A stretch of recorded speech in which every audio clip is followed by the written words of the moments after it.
Welcome to the Townsend Agency. Hello? You're in grave danger. Get out of there now! What? Later!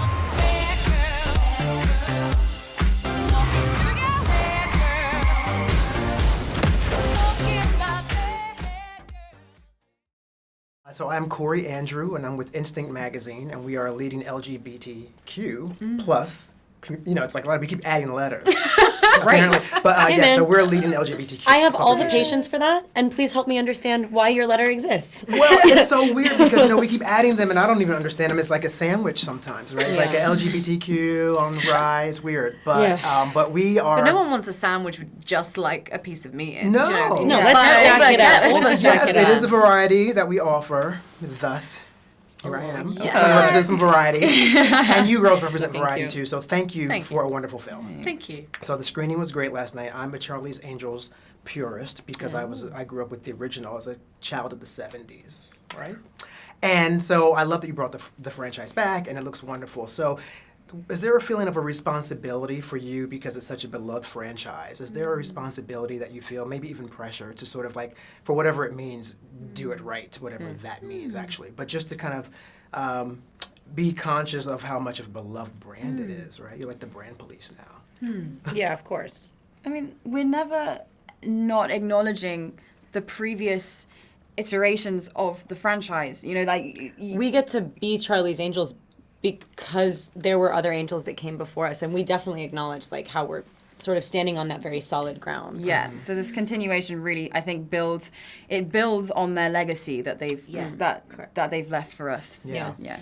Pretty powerful one, And too. also, I mean, look, those women were so iconic, and on screen as well, they popped so much with so much personality. But we also got to do that in a way that was even more grounded, and it's new and it's fresh because we're different people, and Yeah. this is a different generation, it's a Yeah. different Yeah. time. Of course. And so, yeah, it was just fun. We had so much fun with each other that I felt like maybe really intimidated by the Charlie's Angels notion before we started, going like, gosh, I hope that we have that. Because I think, Right, like, Drew and Cameron were really actual, like, best friends. Right, It was and like, that comes across in those films. oh, Right? it They really feel like they're does. really girls hanging out. Yeah. Right. we have that. You do. I was going to say, so for me as well, I mean, I felt that was a real camaraderie with you ladies as well. So, I mean, it's totally believable. And I kind of wanted to hang out. I wanted to get in there and do some, maybe call me for the sequel. But so, no, really, I thought it was great. But one thing, too, that's different in this film that I thought was really nice is the social consciousness aspect.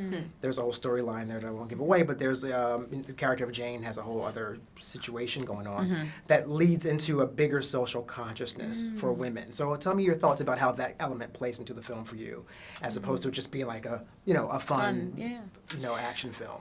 I think Elizabeth Banks, one reason why she's so incredible is that she had her vision from the beginning. She knew exactly, and it wasn't kind of one of those visions that's like, this is what we're going to do, and this is how we're going to do it. It was like, it was natural. She's such a believer, and she boosts women in this film, and even just in general, in a way that is just so natural. And to be able to address those issues that come up in this film with her leading the way, made it come from a place of like being like it's genuine, and there's nothing more powerful than women caring for each other. Yeah, it felt very authentic and real, like a consciousness of that. And also the location where it takes place, it also plays into a bigger narrative globally as well. So that was a bigger social consciousness. So I would just say that one other thing for our character, for our audience, that they probably want to know is the character of Sabina. Is she fluid? Is she a lesbian? Or she just no labels? That character's kind of complex because, it's ambiguous, and then it turns into she sees that chick. She's like, oh, okay. What's up? What's up? And I don't blame her because she was cute, but just trying to figure out the character. Yeah. As somebody who's been asked that very question personally in a sort of generic, oftentimes commodified scenario where I feel like I'm only being asked so they can go and put it in a headline and sell the story. Right, okay. And it actually doesn't serve my identity at all. Right. It just serves their sort of like desire to be topical. Is the opposite. It's almost like a violent act. Like truly to to require somebody to define something in a digestible way is a demanding and really overly entitled, strange position to take, because like it just makes it easier for them and not in any way easier for the person that's being asked the question. Sure. And so I've always felt like I change every day. I can't tell you who I'm going to be tomorrow or the next day, but I can tell you that whether you identify as like gay, straight, lesbian, queer, undecided, any of it, this movie acknowledges diversity in every sense and individualism, and my character is so unpredictable. I would say she's probably she's fluid. Like I think I bet she probably identifies as queer. I bet she probably is like, yeah, I mean, like, I don't know, I'll f*** anyone.